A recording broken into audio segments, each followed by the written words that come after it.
Power ಕೆಫೆಯಲ್ಲಿ ಈ ಹೊತ್ತಿನ ಮೊದಲ ಸ್ಟೋರಿ. ಸುಪ್ರೀಂ ಕೋರ್ಟ್ನಲ್ಲಿ ಕಿಲ್ಲಿಂಗ್ ಸ್ಟಾರ್ನ ಭವಿಷ್ಯ ಇದೆ. ಜುಲೈ 22 ಅವತ್ತಿಗೆ ಈ ಬೇಲ್ ಭವಿಷ್ಯ ನಿರ್ಧಾರ ಆಗುತ್ತೆ. ಬೇಲ್ ಕಂಟಿನ್ಯೂ ಆಗುತ್ತಾ ಅಥವಾ ಬೇಲ್ ಕ್ಯಾನ್ಸಲ್ ಆಗುತ್ತಾ?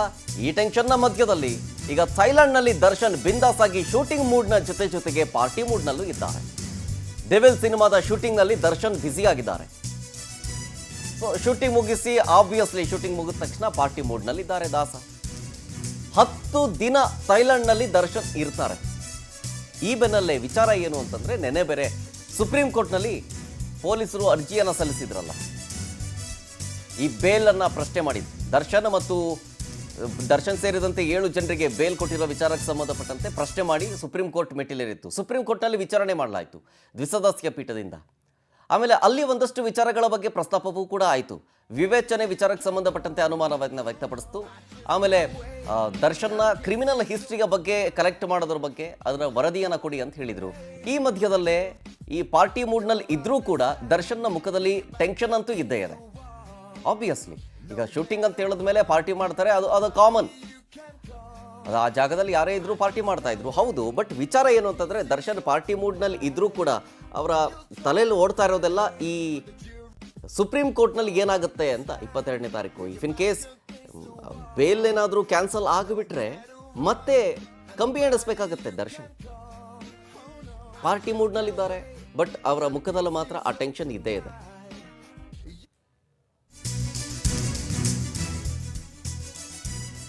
ನೋಡಿ, ಹೇಳಿದ್ನಲ್ಲ, ದರ್ಶನ್ ಪಾಲಿಗೆ ಜುಲೈ 22 ಶುಭ ತರುತ್ತಾ ಅಶುಭ ತರುತ್ತಾ? ಕಿಲ್ಲಿಂಗ್ ಸ್ಟಾರ್ಗೆ ಅವತ್ತೇ ಕಂಟಕವಾಗೋ ದಿನ ಆಗುತ್ತಾ? ಜಾಮೀನು ಭವಿಷ್ಯ ಏನಾಗುತ್ತೆ ಅದು ಅವತ್ತೇ ನಿರ್ಧಾರವಾಗುತ್ತಾ? ದರ್ಶನ್ ಸೇರಿದಂತೆ 7 ಆರೋಪಿಗಳಿಗೆ ಈಗ ಪುಕ ಸ್ಟಾರ್ಟ್ ಆಗಿದೆ. ಹೈಕೋರ್ಟ್ನ ಆದೇಶವನ್ನ ಎತ್ತಿ ಹಿಡಿದ್ರೆ, ಅಂದರೆ ಬೇಲ್ ಆದೇಶವನ್ನ ಎತ್ತಿ ಹಿಡಿದ್ರೆ ಸುಪ್ರೀಂ ಕೋರ್ಟ್, ದರ್ಶನ್ಗೆ ರಿಲೀಫು.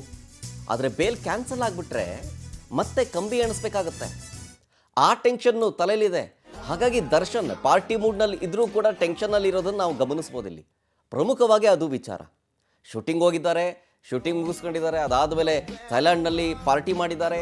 ಅದಲ್ಲ, ಇರೋದೇನು ಅಂತಂದರೆ ಪಾರ್ಟಿ ಮೂಡ್ನಲ್ಲಿ ಇದ್ರೂ ಕೂಡ ಅವರು ಟೆನ್ಷನ್ನಲ್ಲಿದ್ದಾರೆ, ಪುಕ ಅಂತ ಇದೆ.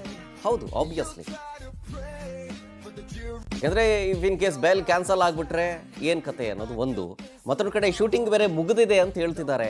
ಮುಖದಲ್ಲಿ ಟೆನ್ಷನ್ ಇದೆಯೋ ಅಥವಾ ಬೆನ್ನೋವೇನಾದರೂ ಇದೆಯೋ ಗೊತ್ತಿಲ್ಲ ಮತ್ತೆ. ಯಾಕೆಂದರೆ ಅವ್ರ ಮುಖದಲ್ಲಿ ಅದೇ ಇದೆ, ಮೇಲ್ನೋಟಕ್ಕೆ ನಗು ಇದೆ ಅಷ್ಟೇ, ಒಳಗಡೆ ಒಂದು ಟೆನ್ಷನ್ ಥರ ಕಾಣಿಸ್ತಾ ಇದೆ. ಆ ಟೆನ್ಷನ್ನು ಬೇಲ್ ಕ್ಯಾನ್ಸಲ್ ಆಗಿಬಿಡುತ್ತೆ ಅನ್ನೋದಾ ಅಥವಾ ಬೆನ್ನೋವು ಮತ್ತೆ ಕಾಣಿಸ್ಕೊಳ್ತಾ ಇದೆ ಅನ್ನೋ ಟೆನ್ಷನ್ನ ಅನ್ನೋದು ಗೊತ್ತಾಗ್ತಾ ಇಲ್ಲ. ಯಾಕೆಂದರೆ ಈ ಥೈಲ್ಯಾಂಡ್ನಲ್ಲಿ ಸಾಂಗ್ ಶೂಟಿಂಗ್ಗೆ ಅಂತ ಹೋಗಿರೋದು. ಸೊ ಸಾಂಗ್ ಶೂಟಿಂಗಲ್ಲಿ ಡ್ಯಾನ್ಸ್ ಮಾಡಬೇಕಾಗತ್ತೆ. ಮೊದಲೇ ಬೆನ್ನು ನೋವಿಂದ ಬಳಲ್ತಾ ಇದ್ರು. ಈ ಹಿಂದೆ ಮಧ್ಯಂತರ ಬೇಲ್ ಮೇಲೆ ಹೊರಗೆ ಬಂದಿದ್ರು, ಆಪರೇಷನ್ ಮಾಡಬೇಕು ಇಲ್ಲಾಂದರೆ ಲಕ್ವ ಹೊಡೆಯುವಂಥ ಸಾಧ್ಯತೆ ಇರುತ್ತೆ ಅಂತ ಹೇಳಿ. ಸೊ ಹಾಗಾಗಿ ಆಮೇಲೇನೋ ಟ್ಯಾಬ್ಲೆಟ್ಸಲ್ಲೇ ಕ್ಲಿಯರ್ ಆಯಿತು, ಏನು ತೊಂದರೆ ಇಲ್ಲ, ಆಪರೇಷನ್ ಅಗತ್ಯ ಇಲ್ಲ ಅಂತ ಹೇಳಿದರು. ಈಗ ಅದೇ ಒಂದು ಜೋಶ್ನಲ್ಲಿ ಥೈಲ್ಯಾಂಡ್ನಲ್ಲಿ ಶೂಟಿಂಗ್ನಲ್ಲಿ ಡ್ಯಾನ್ಸ್ ಬೇರೆ ಮಾಡಿದಾರಂತೆ, ಶೂಟಿಂಗ್ ಮಾಡಿದಾರಂತೆ.